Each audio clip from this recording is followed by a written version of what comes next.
So it's the 30th of January 2019. I've just set up a few lights in my bee barn. It's very dark in here. So I have a few more lights now, and it makes it easier to come in and check on things periodically. I just did a quick sweep of the bee drop. There was quite a bit of bee drop. There's becoming more and more drop now all the time, so that's to be expected.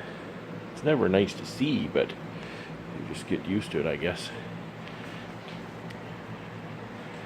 The sound you can hear is the box fans at the end of the rows. I don't have very high ceiling, otherwise I'd use ceiling fans. We need to keep the CO2 from layering on the floor.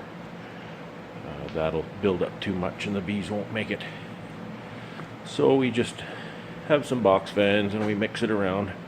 They're pretty good fans, you know, they're the cheapest ones I could find, and they run all winter. They'll run for 5 months straight.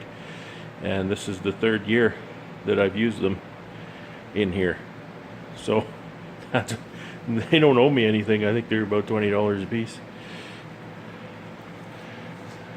So I think we're doing okay so far. I always get anxious this time of year. It was minus 40 when I woke up this morning, about 5.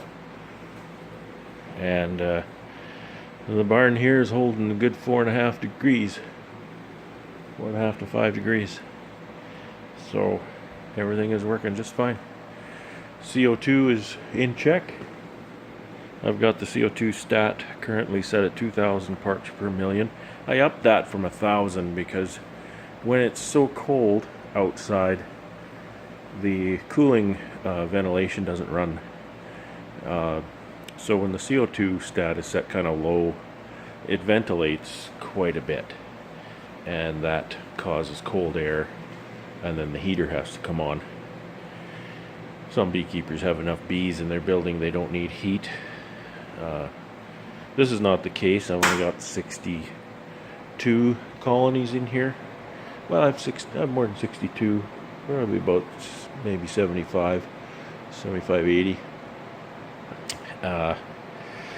So that's not quite enough to heat the building. You can hear the heater in the distance there just turned on to warm it up a little bit and keep the girls at a comfortable 4.5 degrees.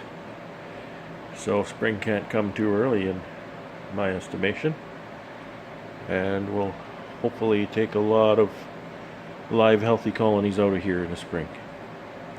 Have fun.